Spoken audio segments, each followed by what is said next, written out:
Welcome to the JP8 Report. This is James Pierce with the JP8 Report with a 2026 election interview with Stephen Dowell. He's a Republican running for Texas CD-31.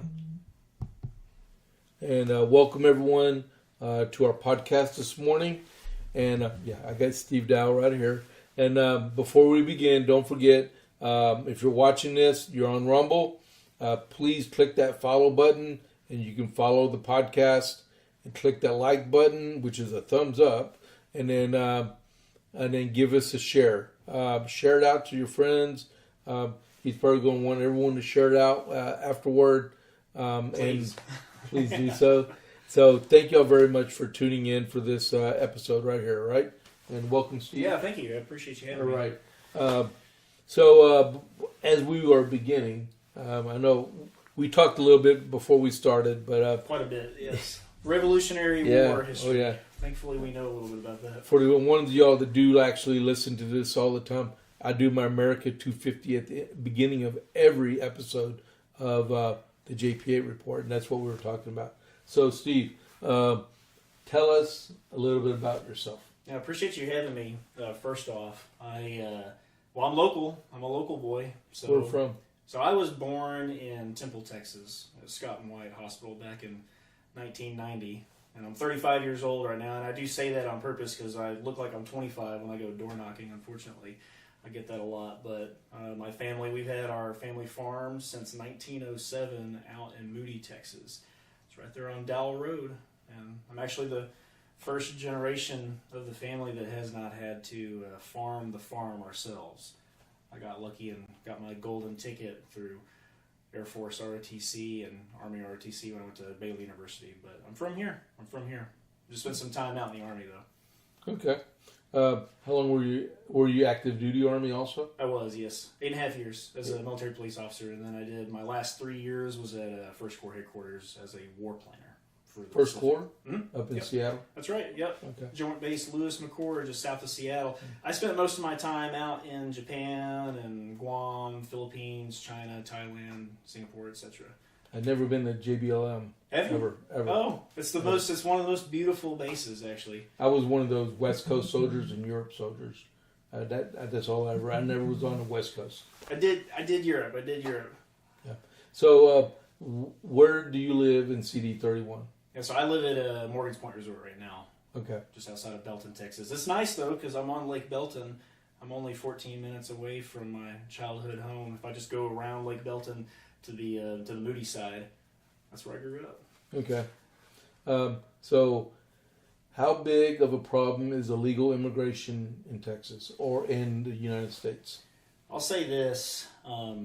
We have never done better at securing the border right now. I mean, it has drastically plummeted the amount of illegal crossings since Trump has taken office. So I'm not saying that it's not important anymore, but the border is in much better condition right now.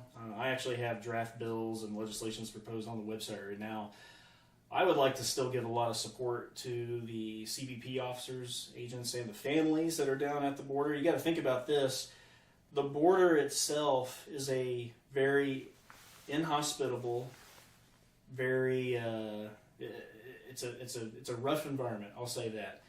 I don't see it hardly any different than I would have seen troops if they were deployed out to Afghanistan and Iraq. It is that distant and harsh and austere of an environment as it would be overseas. And I say that because we've got families that are stationed out there on the border, and I would like to give a little bit more support for them. We used to send troops actually from First Corps headquarters down to the border, and I would get the reports back pretty consistently that there's riverine segments that are hard to secure. They need drone tech. I mean, this is back in 2019, 2020 when we were talking about drones at the border. I mean, this is 2 years, 3 years before the Ukraine war. There's still a lot of work that can be done, but I will say it is a huge problem still if you look at the money. Texas spends, I think, something like $11 billion on trying to secure just their border. That's more than half, almost half. I think it's either 50% or more than 50% of the federal budget that we do for the same segment at the border. Isn't that interesting? Yeah. Texas is spending half of the federal budget for the border.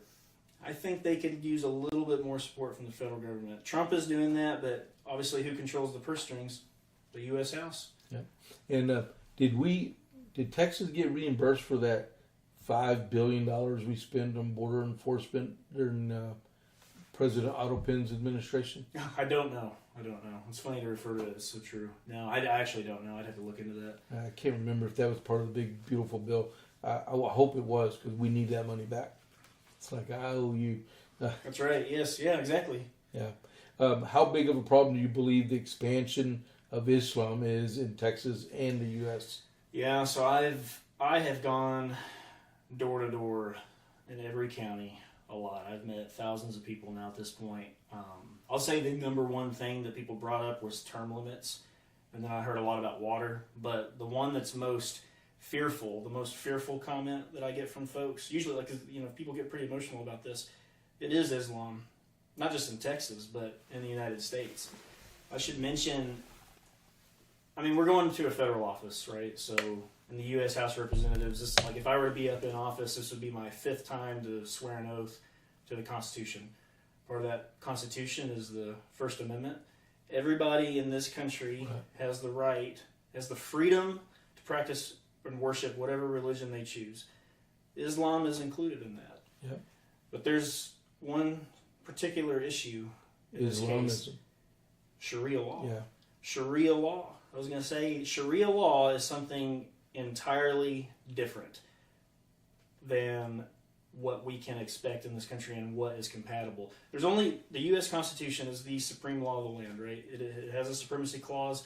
That is what sets the tone. That's what sets the legal system for this country.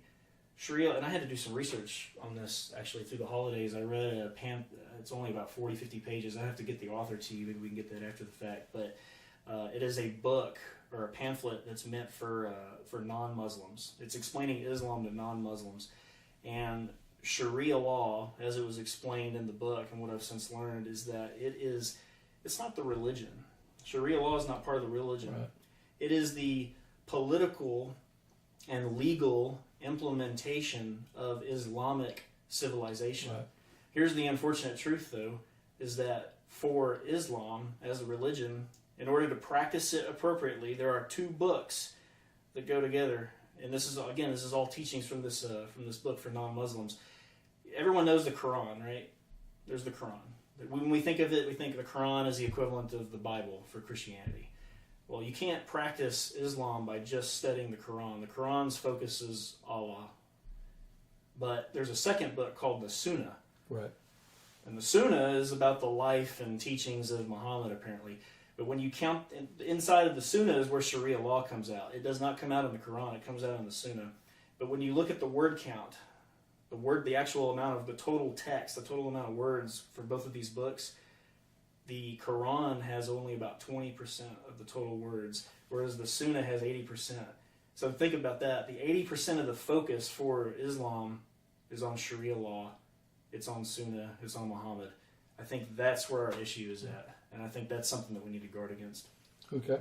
If elected, which caucus or more senior representative do you see yourself aligning with ideologically? Yeah.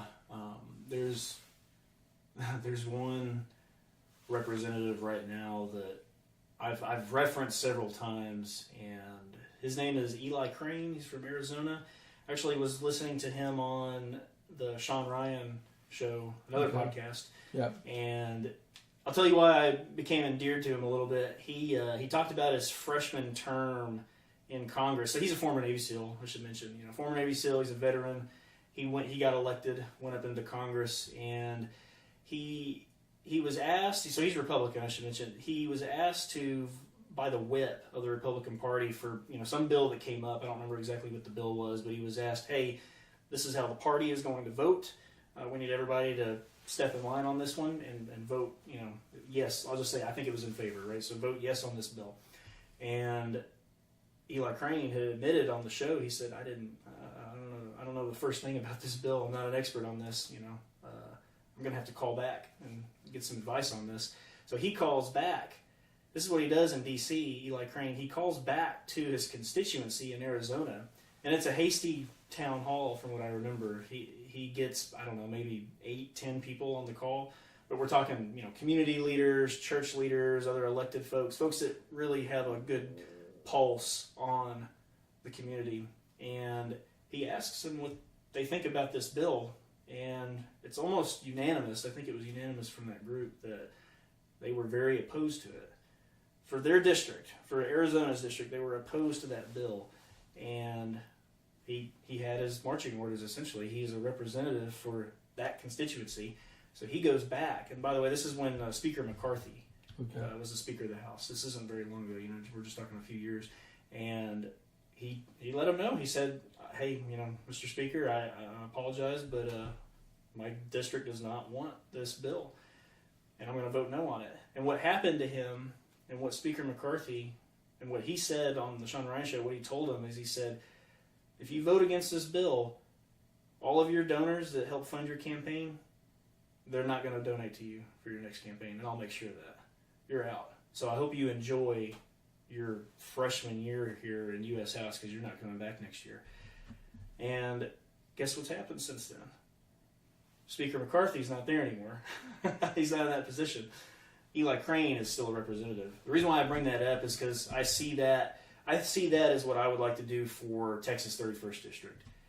Voting for what the people want here in the district, for what we are principled to be, not necessarily what the party wants. And I understand the need to have a unified party. I mean, that's how we get business done. I will say that. But there's going to come a time where we have some conflict, and we've had too many politicians that always fall to the side of the party, right, not to what the people want. And we have not had that for 23 years. Someone who actually goes out and is with the people, representing the people for Central Texas up in D.C. We've never had it. Well, are you pro-life? I am, yes, yeah. I believe that all life from conception to natural death is the most precious thing on the planet. It should not be interrupted by human intervention. That includes embryos, I'll say that. I'm very much against the deliberate practice of discarding embryos, just selecting based off of traits. I think that should not be allowed. I will say, though, that federally, if I am in the U.S. House, I will make sure that we never have a resurgence of allowing abortion to be legalized across the entire country.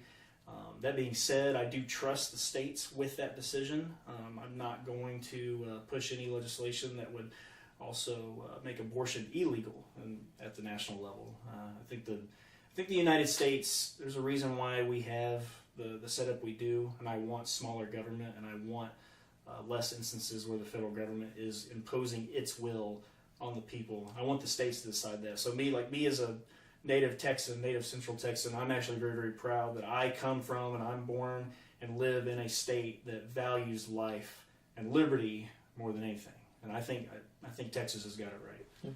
And it's amazing that with the Dodge decision that the world didn't end. That's right. Yes, exactly. Yeah. Believe it or not. The sky was falling. It didn't. It That's still right. goes on. So, do you support President Trump's resurgence of the Monroe Doctrine, or he calls it the Monroe Doctrine? Oh yeah, I've heard that once. I was going to say, yeah, he. I remember the Monroe Doctrine, learning about that in school, right? Mm-hmm. There are 4 aspects to America's survival. So as I mentioned earlier in my intro, I was a war planner back in the Army for my last 3 years. My whole focus was, how do we win against, defeat our 5 top threats: China, Russia, North Korea, Iran, violent Islamic extremists. That was my job, my profession. And I'll take this and I'll focus more so on China and Russia in this case, because I think that's where the Monroe Doctrine, or the Monroe Doctrine, comes into play. The decisions that we make now in 4 specific areas are what are going to determine what happens to the United States in the next 100 years. So look at what China's doing. China has a goal. And by the way, the Army also taught me how to speak Chinese Mandarin. For 6 months, that was my life. Miserable, very, very miserable. But I learned a lot about how the Chinese think. And in the same, and then I got to go overseas, and here I am shaking hands with. These are American citizens. I can't talk about who this was or where. It was an American citizen, an elected official, elected by their people, known, that individual is a known Chinese intelligence asset. Oh, I know who you're talking about. Oh, do you? Oh, gosh. No. That means we didn't do a good job. He's in Congress right now? I can't say. Oh, okay. I'll just say I shook hands with... If it's who I think it is, the guy that says, well, I'm running for California governor right now. Oh, gosh. Okay. Well, I'm looking... Yeah, Eric Schwalwell. Oh, he's one of the candidates running against Gavin Newsom? Or Gavin, yeah, okay. He's going to replace him. He says he is. Because Gavin's probably going to run for president. Yeah, right? he's term limited too. Oh, that makes sense. Yeah. Interesting. It was not him. I will say that. Anyways, I'm shaking hands with this individual. The point I'm trying to come across is that China is very, very good at their top goal right now. And their top mission is to replace the United States as the world's sole superpower. Right. That is their mission. How in the heck does the United States stop that? We're very good at everything we do, but how do we stop that? We have to dominate 4 spaces, I believe. The diplomatic space, the information space, the military space, right, and the economic space. So that actually spells an acronym. It's called DIME, D-I-M-E. These are the instruments of national power.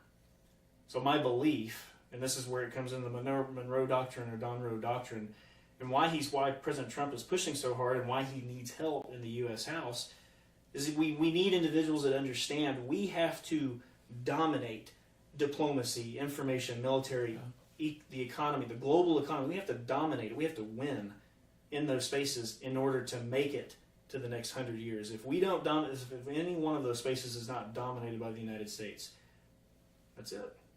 We will have to be in a power sharing scenario with China, with Russia. Can you trust them? Nope. Absolutely not. So that's why we have to dominate. We'll continue that. And that's one of the reasons about Greenland. Yes, exactly. Yeah. I was going to say the Dutch, I was going to say, or Danish, I'm sorry. I've trained with them, of all things. I forget all my NATO partners. No, I really, really think they need to come to reality. They do not have the capability to defend Greenland. I have seen their war exercise. I used to do warfighter exercises. I've trained with all the NATO countries. I watched a YouTube video just about a week and a half ago or so, but it was months earlier. They had something like 3 or 4 warships in some scenario where they're trying to defend the entire landmass of Greenland. We're talking 4 ships, and then the dog sleds that President Trump has brought up for the land defense. Russia has grinded Ukraine into a pulp. They can do the exact same thing in Greenland. China is untouched right now. China is untouched. They're unproven as a war-fighting military. They haven't done that, but that's not going to take long. If they were to get into an actual war, it's going to be a year or two, and then they will have war-fighting experience that we will have to... We learned that. Exactly. Yeah, we've done this. So that's exactly why Greenland, it'll be overrun overnight.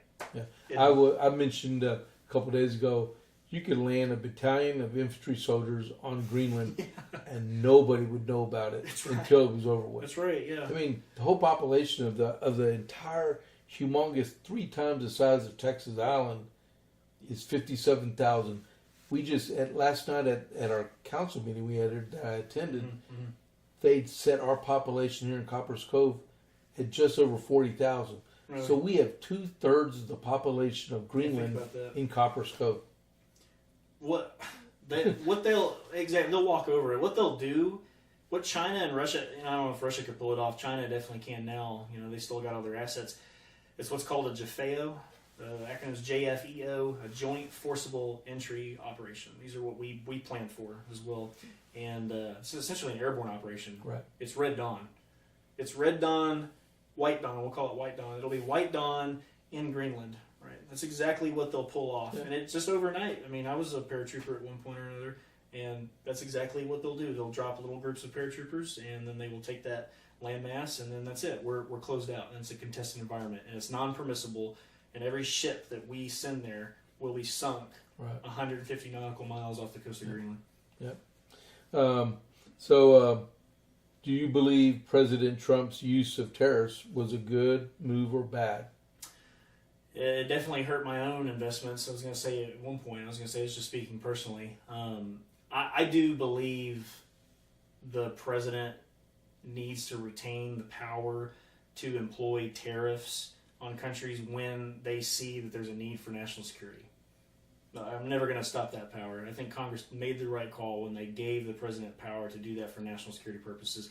The issue I have with it is that I believe Congress gave a little too much. And in that the president, if he's going to employ tariffs, I just believe that they should be narrow in scope, very focused on whatever country or countries, if maybe single digits, not scores of countries. But it should be narrow, and it should be temporary. Temporary is a big one because the Constitution makes it very, very clear. There's only one branch of government that has the ability, constitutionally, to impose duties on imports, taxes on imports, to manage the international commerce. That's Congress. Congress is the branch of government that has that power. Founding Fathers gave that. Congress did delegate some of that authority for national security purposes to the president. I think that's fine. But if it's going to be permanent, or if the president wants to extend or broaden the tariffs, they should go through Congress. That's at least how I believe that should work. Yeah. So that is the basis of the Supreme Court argument right now. They're waiting on a decision. Is that itself? Yes. Yeah. It's just we see what kind of ramifications this had. I mean, we all know what he's doing. He is the master, the author of the art of the deal. We know exactly how that works now at this point. I feel like this has gone back to 2001 when our wars started, our two wars that we had, right? Mm-hmm. One in Afghanistan and the Iraq War. Congress formed a more powerful presidency. Yeah. He gave a lot more power to the president. And they want to take as much of it back, but our Congress is so divided, they can't make a compromise on almost anything. So I said that at the Land Passes Forum actually last week. We were talking about Venezuela and whether or not, does the president need to go through Congress for certain actions? I think tariffs is actually a good one. It's very clear that in the Constitution that Congress is the entity that should have that power. But again, you bring up a good point. It's very, very hard to blame President Trump for doing that unilaterally. You gave it to him. Well, because one, Congress gave the president that power. Second, would I trust Congress right now with being effective, with working together to actually passing legislation? Absolutely not. No way. Congress, and this is why look at their approval rating. It's below 20%. It's complete dog crap. Is what it is. Yeah, exactly right. I believe that the number one problem, this isn't my top priority policy, but I do believe the number one problem holding back America today is an ineffective Congress, a dysfunctional Congress, an untrustworthy Congress. Yeah. It is holding back this country. And that's why I'm trying to advocate that we get fresh blood, right? Everybody says that. But then at the same time, what kind of blood are we talking about when we try to put those individuals up into Congress? Really look into your candidates. Yeah. Look at their background. Look at their qualifications. What have they done? Have they served? Have they sacrificed for the country already? These are some qualifications I think people ought to at least consider before we pick someone who's going to represent almost 1 million people. We have over 900,000 individuals in our 7-county congressional district. It's 1 million people that we're going to be speaking for up there. A lot of veterans. And the amount of veterans serving in Congress started to go up. And I think it's still going up a little bit. Yes. But on average, the amount of people that are veterans serving in the Congress is usually about 1 or 2%. It's low. Yeah. At one point or another, it was 50 to 70%, right, in post-war. Right. And look at how well we did. Yeah. We started the golden years. Other, yeah, exactly. You got my shoulder, I have your shoulder. That's how we work in the military. That's exactly right. Yeah. Yeah. It's about your buddy next to you. That's all it's all about. So all these non-veterans are like, what are they saying? Well, if you ever played on a football team or a baseball team and maybe you disagreed with somebody's views, you somehow still won the game, right? It's exactly how it was in the military. Yeah. We still accomplished the mission. Yeah. So since we were talking about power and Yeah. and can't talk to each other. Do we need a balanced budget amendment? Yes, we do. It doesn't have to come in.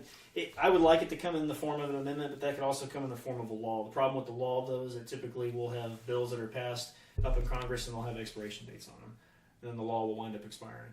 That's my keystone legislation that I've drafted already on the campaign website. Is that I want to reduce federal overspending and the national debt. And I call it my Incremental Debt Down Act. You can go look at it on the website on StephenDowell.com. It's Stephen with a V, including the N and 2 L's.com. But on there, I was very, very proud of this when I made it. Very proud. Because it was the first bill, before I went and ran for office, I wanted to make sure I did some of the work, right? Besides asking people, should I run? I also wanted to make sure I had something to show for it, so I worked very hard to see what was the top priority that I wanted to focus on, and it was to reduce overspending in the national debt. The Incremental Debt Down Act that I wound up authoring, it's a law that if we could pass through Congress, it would statutorily require Congress every year to reduce the national deficit by 5% or more. Numbers we can work on those, but it would require them by law to reduce the national deficit every budget that we pass, in every budget, every year. And it would require us to reduce the national debt every other year. We have never had anything like that in Congress. We've had a law that was called PAYGO, and there's some other names, but PAYGO, the law required that every budget that we passed had to be deficit neutral. But that does absolutely nothing in the long term. Deficit neutral. And it expired. And that law expired, and since then, we've continued to rack up debt. Representative John Carter has also voted over 4 times to either suspend or release the debt ceiling, and we've spiraled out of control. And since he was in office in 2003, the national debt was $6 trillion. It's now $38 trillion.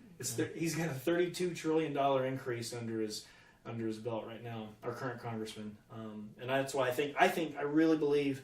Because I get this from my background at Amazon. I used to be in charge of Prime Day and Black Friday, Cyber Monday, and whatnot for North America for all the deal inventory. For me, working on multi-billion-dollar budgets, is nothing now at this point. I did it for 3 years. I think Central Texas can be the district that authors the bill that gets us back into fiscal responsibility, and we can do it. Central Texans know how to balance their budgets. We know how to balance our wallets. Yeah. We can do it for the national government. We just show them the path, and we can do it. I've got the bill. Do you support closing primaries here in Texas? I had to look that up, actually, when I was looking into that. Honestly, I'm really indifferent to it. Like, when I go and I vote, and I need to be shown some data, I believe. I really would like to be shown some data on whether or not a closed or an open primary would make the election more secure. What I'm very focused on for the secure portion of the election is the general election, because that's where the rubber meets the road. Like, that's it. Once we elect those individuals in the general election, that's who we get as our representatives and elected leaders. But for the primaries, these are focused for the political parties at this point. It is a political party election. How the political parties want to run their elections is fine by me, but I will say, and just in my experience, if you've got, I do a lot of work going door to door, and I meet a lot of folks that, yes, they're Republican primary voters. They always show up to the polls, and they're always going to vote Republican. But I've also convinced a lot of independents to show up to the Republican primary and vote for me. But I've also got some lifelong Democrats, and they're just lost in the sauce. These poor fellows, right? So obviously, I understand it that they're looking for somewhere, like they're looking for some North Star, and I'm trying to give them that civility, that teamwork that they're not used to. And those individuals, they've said that they're going to vote. For the first time, they're going to vote in the Republican primary. They're coming over to the conservative side. And if we make it a little harder and we do closed primaries, I'm afraid that we might lose out on some of those folks. I want to increase the adoption rate, if you will, or what would I call it? The conversion, right? Like we're converting folks. I want to convert as many conservatives as possible, and if we make it just that much harder, where there's an extra step where you have to swear to a party or you have to register with the party, I think that's going to be tougher to actually get those conversions and get those individuals that have realized that they are conservative, but they miss the election and they don't get a chance to vote in the primary, and then we've lost them at that point. I want to make it a little bit easier, but I feel secure now. I mean, I've gone to register to vote, when I got back home out of the Army and whatnot, just to double check. And I mean, they checked my ID, they looked me up, Social Security number, and then when I got my card, and then I go to the polling station and they check it again, check the ID. I am who I say I am, and it worked out really well. I felt confident with it. Well, I am a precinct chair. Oh, perfect. Oh, good. Yeah. You might need to tell me a few things. Yeah, I could, but this is my interview to you, not your interview to me. Well, my answers can change based off of new information that I get, and I think that's what politicians don't do right now. Well, do you support campaign finance reform? Yes, yeah, absolutely. Another answer I gave in Land Passes, somebody had asked in the audience, how can you as a freshman congressman make sure that you're effective?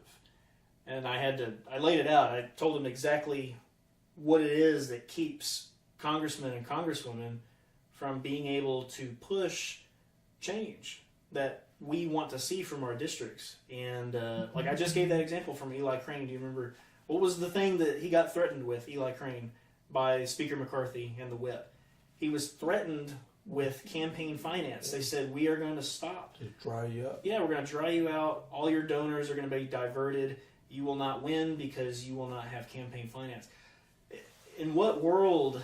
That happened yesterday. Did it? Oh, yeah, because Senator Bill Cassidy. Really? Because this one federal representative, U.S. Congresswoman, her name is Litlow, I think it is. Okay. But her husband passed away in 2021, and she ran and got elected to Congress, impressed President Trump so much that he convinced her to primary Cassidy after John Thune said, hey, we got your back. And then President said, I will support you if you declare for the Senate. Mm-hmm. And that she declared for the Senate, and all of his donors stopped answering the phone. I'm not saying the president told him to do it. Right. I don't think he would, but his donors stopped answering their phone calls from Cassidy to fill up his campaign coffer so he could run against his primary challenge. It happens. And campaign finance reform would probably stymie that to a point. Yes, it would. So we live in a system right now where $1 is greater than one vote. Right. That's the issue we have right now. I mean, when I got into this race, that's you know what I was told? Just so everybody knows, and it's very, very clear. I reached out to the Republican Party just to ask, hey, I'm not looking for direct support, but I'm looking for some advice, what are some paths I can take? There was apparently a Young Guns program. I think there's some type of Young Guns program where they've got up-and-coming younger Republicans that are looking for a little bit of support. I was told this, not by the party, but by people that are very, very entrenched in the network. They said, unless you have $250,000 right now, either your personal money or you've got it from others, no one's going to touch you. Not a single person's going to touch you. And I was actually told by donors for Congressman Carter, I spoke to him on the phone, they're not giving to him either, by the way. I was going to say, these donors are not giving to John Carter either, because they're fed up with him. But they said, and I'm quoting one individual, keep him secret, he doesn't want to be famous, we won't make him famous. He said, I won't get caught dead touching you with a 50-foot pole. I think you've got the spunk, I think you've got the qualifications, you're clearly viable. He goes, but I'm not going to get caught dead touching you with a 50-foot pole because I'm going to put my business at risk, because he is afraid that the powers that be are going to stop whatever federal funding to the district, that his businesses are going to go under. Also, he said, I don't think you have a chance unless you have $2 million, because this is how it is. That is so anti-democratic. It's anti-liberty. I could just go on. We need to get back to a system where we allow our representatives to represent the people for what they elected them to do, and to give people a chance. I do want an individual who is a common, like me. Hell, look at me, for example. I come from a farming family. I'm just some former soldier, Army officer. I saw veterans breaking down crying at the VA, getting yelled at by VA staff. I see nothing but lip service from individuals. I see nothing but individuals constantly courting donors. What the hell are they? Who are they serving? They're not serving the people. And that's what I see. I see a lot of selfish service, not enough selfless service. But these individuals that are trying to do selfless service, we can't get in because the purse strings are controlled, because they bury us in name ID, they confuse voters, and they do it because they have access to millions of dollars. And that campaign finance reform, getting rid of super PACs, that's a step. That's a first step. Getting Citizens United pushed. I don't know, we can legislate against that. I know that was a Supreme Court ruling, but we have to do some legislation that actually rebuffs and restrains a lot of that ruling, because we've got it at the point where some people, they said that donating money is free speech. And I get that. But what that has resulted in is a third and fourth order effect is now we have individuals who have just a little bit more free speech than other people. And that's the wrong answer. We are all equal. I need to be able to get the fisherman and the farmer just as well as the business owner or the multi-millionaire. It just has to work like that. I don't have $250,000, so I think I could take that bingo number off. That's right. Well, you and I are in the same boat. Yeah. What are your views on term limits? Yeah, that's so. In order to get term limits passed, campaign finance has to be done first, because they won't vote in favor of term limits unless finance is they don't have to worry about their elections. Term limits is part of why Congress is dysfunctional. Actually, I would say it's the key driver. It is the key driver why Congress is dysfunctional and ineffective, and why we have obviously career politicians. They get up there, they know the game, they understand the game better than anybody else. It doesn't matter how many times I've read the rule book or the Constitution or my game plan or my strategy. If I get up there as a freshman congressman, you are drowned out, because you're going up against individuals that have been up there for 20 plus years. And they know everybody. They know every donor. They know every bureaucrat. They know everybody. So they make it impossible for everybody else. If we were to pass term limits, it would be in my opinion, it would be the single greatest reformation of American government in the last 40 years. No, maybe longer than that. It would have to be constitutional amendment. And we will. A joint resolution, they call it, right? Even Senator Ted Cruz, he put that bill up on the Senate side, and it was Senate Joint Resolution 1 at the very beginning of it's either 2020, I think it was 2025 he put it up. Of course, it never made it out of committee. It doesn't make it out of committee because there's no campaign finance reform. Right. That's the issue. Again, I'm not saying Senator Ted Cruz is paying us lip service. I think he genuinely believes in it, but he's also up against the same issues that we're going to be up against. With term limits, I think 6 years would be a good max for House members. 12 years, 2 terms would be a good max for senators. And that'll allow us that turnover. Every great company in the world has turnover. I used to work, as I mentioned, I worked at Amazon corporate headquarters, both in Seattle and Austin. We had a turnover in about 2-3 years or so. We had brilliant minds coming in, new ideas, fresh ideas. And that's why Amazon is the number one e-commerce company in the world. Why do we have the number one military in the world? We have amazing turnover at every base. We force soldiers and families to PCS every 2-3 years. There's some extensions here and there, but it forces us to stay urgent, to stay fresh, to learn, to grow. We're not doing that in Congress. We have literally a nursing home in Congress right now. Well, that will tailor into this next question. What are your views on congressional retirement? Yeah, never. So here's how I view service and sacrifice. Going to Congress, even being so I'm a major now in the Army. Even being a commissioned officer, it is not something to be completely satisfied with, to take in the maximum amount of pleasure. They say this for a reason. Command is a burden. Command is a burden.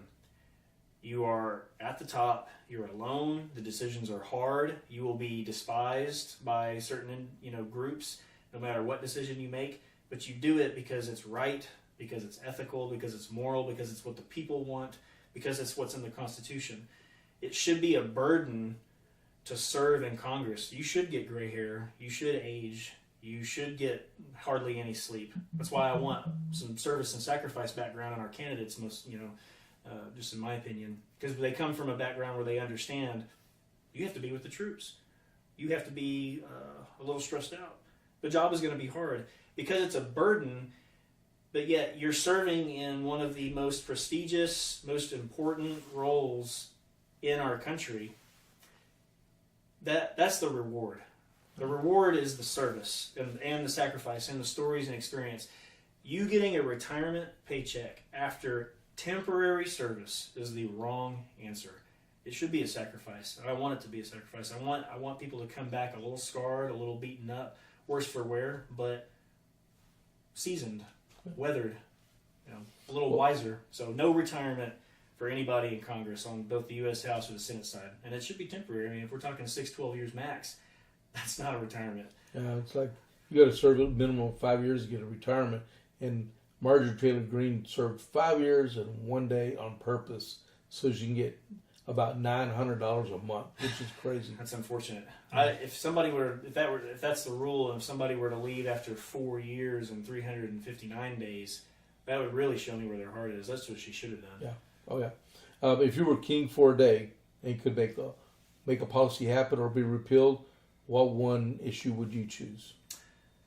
If I could do anything almost instantaneously, I think again it would be term limits. Because again, I think that is the driver for a dysfunctional and ineffective Congress that we're seeing right now. What is your view on transparency? Actually, I've already taken a pledge to be transparent. There's an organization called the With Honor Foundation, or the With Honor organization. And they're all veterans. It's like about 40 members of Congress. You have to be a veteran to be in it. It's bipartisan. And part of that pledge that I took, it was actually the very first pledge I took, even right before I took my term limits pledge. You have to pledge to be have integrity, to have transparency, to be civil. That's what they need. That's what Congress needs at this point, because they're not working together. They're not talking to each other. Even within their own parties, they're squabbling. That's what I want to go fix. And I think transparency is part of that. If you remember this in the Army, I don't know. Actually, I was going to say the NCOs. Y'all have a better creed. The NCOs have a better creed, but the officers, when we're cadets, there's a creed that and they do this at all senior military colleges at West Point. But not lie, cheat, or steal, or tolerate those who do. Yeah, I say it backwards for some reason because I'm having a mistake on that. No one is more professional. I'm not going to. That's yours. Yeah, that is yours. Yeah. I will not lie, steal, or cheat, or tolerate those who do. I have done that my entire life, and you have to earn people's trust. Every time I've come to a new unit, every time when I went to work at Amazon the first time, even when I was starting to run for office, they're not going to trust you right off the bat. Even though I've had an illustrious, pristine career, I've never violated those terms, but you have to earn it every single day. And the moment politicians are naturally and inherently corrupt in a lot of ways. And if they don't have the background, if they haven't been through the gauntlet or the crucible of high stress, high octane stress, and being in front of people, it doesn't have to be troops. It could be, you could have ran a multi-million-dollar company and whatnot, and be in charge of hundreds to thousands of individuals. That's the kind of stress and forgery, or it's not forgery, but the forging through fire that I want to see in our candidates, because I know that they're much more resistant to temptation at that point. It's just natural. It's just human nature. You go through more instances of hardship, you become wiser and more excellent and a better leader for it. Well, what are your views on the Second Amendment? Yeah, that's very, very easy, because I grew up as a hunter. I'm a former NRA firearms instructor. I'm a CHL instructor, a former CHL instructor. We'll go to the next one. Yeah. But we know what the answer to this one's going to be. Well, I'll tell you what we'll do. We'll focus on, I'm a competitive shooter too, actually. I try not to as much anymore because I've lost some hearing through accidents and whatnot and through the Army. But what I want to do in Congress is I want to completely repeal the NFA. I mean, honestly, it'd be even safer if we got rid of the NFA, because then we would have suppressors that would be completely available. I need that, so that way I'm not losing hearing. It would be better for every American. I want to repeal the Brady Act. I want to repeal the Hughes Amendment. I would like to see a drastic reduction in the scope of the GCA from the Gun Control Act of 1968. Right. There's a lot of work to be done in that regard. I can't believe they were found constitutional.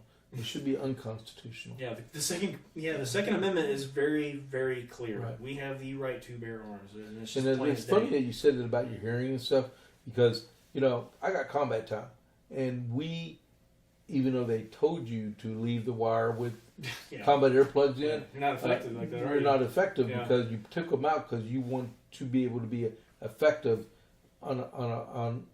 If you get engaged, you want to know what's going on around you. Yes. If you can't hear, you can't. Yeah. Well, exactly it's the whole thing. That's exactly right. If we had suppressors, we'd have much less cases of that. Like the entire Marine Corps. I mean, my cousins are infantry right now in the Marines. I see them shoot with the suppressors. For all their units have suppressors at this point, which they it's just to lower the decibel level of the round coming out of the barrel. Yeah. Easier to It communicate. doesn't do that pop, pop, pop. Yeah, exactly. I mean, it's just a regular gunfire, but lower the decibel level with the velocity of the round, and it will protect your hearing. That's right. It improves their communication, just to shoot, move, and communicate. I'm sure there's a tactical component to that as well. Like it's harder to probably tell where they're shooting from because the sound doesn't carry as far. I mean, there's a lot of support. I don't want them to know where I'm shooting from. Yeah, exactly. Yeah. And it's literally just an accessory to firearms. Yeah. If Americans have the right to bear arms, then we ought to have the right to any accessory for those firearms. In fact, I'll tell you one thing too. I want to push I want to also author, or I will co-sponsor the bill for national constitutional carry. Okay. Reciprocity, all 50 states, constitutional carry. Second Amendment makes it very clear. I'm thinking about active shooters because, I get it. There's an issue with that. But there's one thing that the government, big government, has always made a massive mistake over and over again, is that they've tried to impose restrictions, gun control acts. It just continues. They just keep plotting it on. It never works. Red flag laws don't work. Background checks don't work. If they did, then we wouldn't have had active shooter scenarios. I want to go the other way. I'm not trying to be an extremist in this case, or just say for the sake of doing something different. I honestly believe that if we really pushed more closely to an absolute Second Amendment, have more good guys and good gals with guns, legal gun ownership like we're supposed to have already, I really think that there would be less instances and maybe even less magnitude of the active shooter scenarios that do happen. We're never going to prevent it. I was a police officer for 8.5 years, right, in the Army. You cannot stop crime. You can only deter it. That is the rule, right, for law enforcement. We are not Minority Report. Yeah, exactly. Tom Cruise. That's right. But basically the point of that is that I think you can deter the hell out of somebody wanting to be an active shooter because they think, let's say we're 15 years in the future and we've got constitutional carry passed 10 years earlier, I would be much, much, much less likely to try to go and be an active shooter because I know I'm going to get 15 rounds to the face somewhere. Yeah. You're not going to stand a chance. Yep. So, will you support the eventual nominee if it's not you? Because someone's got to win, and a whole bunch of people got to lose. Yes, that's right. Yeah, I'll never lose. I'll just realize that I wasn't the choice. Take it with chin up and be proud about that. It's a good way to look at it. Yeah. But Growth would you mindset. support the nominee if it's not you? Yes, I would. Yes. In fact, I've made a pledge also because right now we are the only campaign and the only candidate that has those draft bills and draft legislation. And I'm not counting our incumbent. Right. I'm sure he's got plenty of staff. Maybe not Carter himself, but his staff are working on legislation.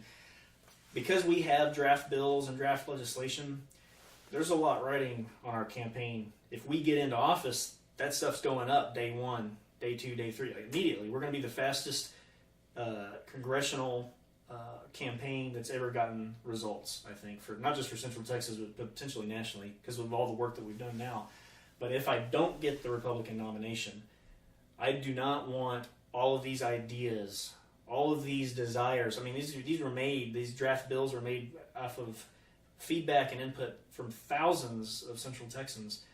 I don't want those to die with me.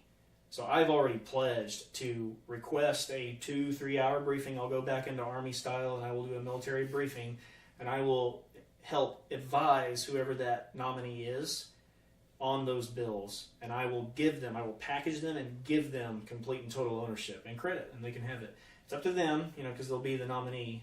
It's up to them if they want to continue forward with that, and I trust their decision if that were the case. But yes, I will. That's how I will support them. Okay. And do you believe Speaker Johnson is the best man for the job? And so he's. I think it's probably the toughest job in the House. I would think is the Speaker of the House, because he's forced to work with both sides. I mean, that's what I'm going. That's what I'm campaigning to do is work with both sides. It's not always the most effective or the most polished or pretty, but I'll quote our founding fathers. I don't think that. I don't remember exactly who said this, but one of the founding fathers, when they were doing the Constitutional Convention in Philadelphia, which is the second one, right? Because the first one in Annapolis failed. One of the founding fathers had said, "We should not create the best government that we can devise, but rather the one that the people will accept." And I think that's what Speaker Mike Johnson is for us. He's not. Nobody's going to be the best person that could hold that job. Jesus Christ would be the best person to hold that job. Wow. But we'll get him even higher. We'll ascend him even higher. But Mike Johnson's not the best individual that we can possibly come up with. There are people hidden throughout the fabric of the United States.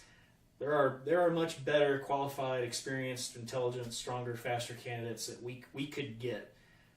But they're not running. And they're not up there, and they're not in that position. So we get the ones that we can accept. And I think Speaker Johnson is the one that we can most accept right now in the House and for Americans. Just like we're doing right now for our own Republican primary here in Texas 31st. We're not getting the best candidates. We just get the ones that we are most willing to accept. Okay. So why do you want to be a congressman? If I going back on everything that I've said already, as I mentioned, my story of going to the VA and seeing the veterans yelled at by VA staff, me being yelled at by VA staff, a veteran getting discharged from the ER after 4 hours. He left the ER in excruciating back pain, and then a veteran breaking down crying in front of me in the pharmacy line because he can't afford his medicine and his groceries in the same month. I was actually, after witnessing all of that over the course of 12 days this past summer, I was going to go and see if I could work for Congressman John Carter. But that's when I went down the rabbit hole, and I saw that in his 23 years, he had only sponsored himself as like the principal author for 140 bills. He's got other individuals. We've got other, Mike McCall down, from all the way from Houston up to Austin area. He's another congressman.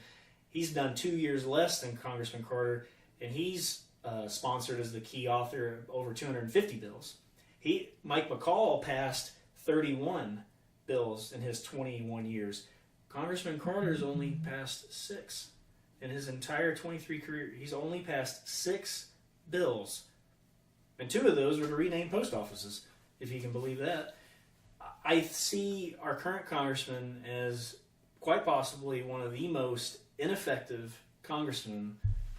He is the most ineffective congressman that we've ever had, but he may be one of the most ineffective congressmen in the entire country. And it does not give me any pleasure to say that. I actually, like in any other world, I would say that is a rude statement. I don't want to say that. I would never say that if I weren't running for office. But if we're running for office, we have to be willing to say the hard truths. And that is, the hard truth is that he is ineffective. And he's getting up there in age, and the last thing I would want is for something to happen and then we're left without a congressman, and we're kind of, spinning to try and figure out who it's going to be. So that's what I want. I want someone with a background in service and sacrifice. I want someone who's going to get results. I want someone who's there with the people, meeting the people where they're at. Just go to events. That's why I always ask the question, where is John Carter? Right. Where is he? I get it. Sometimes he's in D.C., sometimes he's here in the district. But nobody knows. And he keeps missing House floor votes. He missed 14% of all the House floor votes as of August last year. That was, looking at the past 2 years. Can't afford that right now. Yeah, with two vacancies. That's exactly right. Yeah. We need Republican and conservative leadership to push bills through in the House to support President Trump, and we're not getting that from Congressman Carter if he's going to continue missing 14% or more of the vote. Yeah, that's exactly how it is. So, and that's basically it. I really think that we just need to get back to results and putting people and principles before the politics, and not having somebody up in Congress who's just merely wallpaper. on the inside of the U.S. House. Well, thank you very much for sitting down with me today. And this will be going out in a little while. And good luck on your campaign. Thank you. Yes, sir. All right. Yeah, Thank I'll you listen very to it much. on the road. Oh, yeah. I appreciate it. Thank Hold you. on just a second. Yes, sir. Hey, thank you very much for tuning in to the JP8 Report. We're talking to Steve Dowell, a candidate for CD-31, state of Texas. Yes, sir. It's only one other state that has more than 31. This is probably California. California, yeah. man. And they're losing more. Yeah, So, that's right. Yeah, We're getting so other conservatives. so don't forget, please follow the podcast by clicking the follow button and give us a like and then share it also. All right, and then the JP8 Report is on Monday through Friday, 12 to 1, and sometimes at 6:30 in the morning for some of the early bloomers that like to rise and shine and catch some quick news and stuff. Because I do it like 2 or 3 times a week. But thank you all very much for tuning in, and thank you for listening to the JP8 Report. I'll catch you on the flip side. I'm out.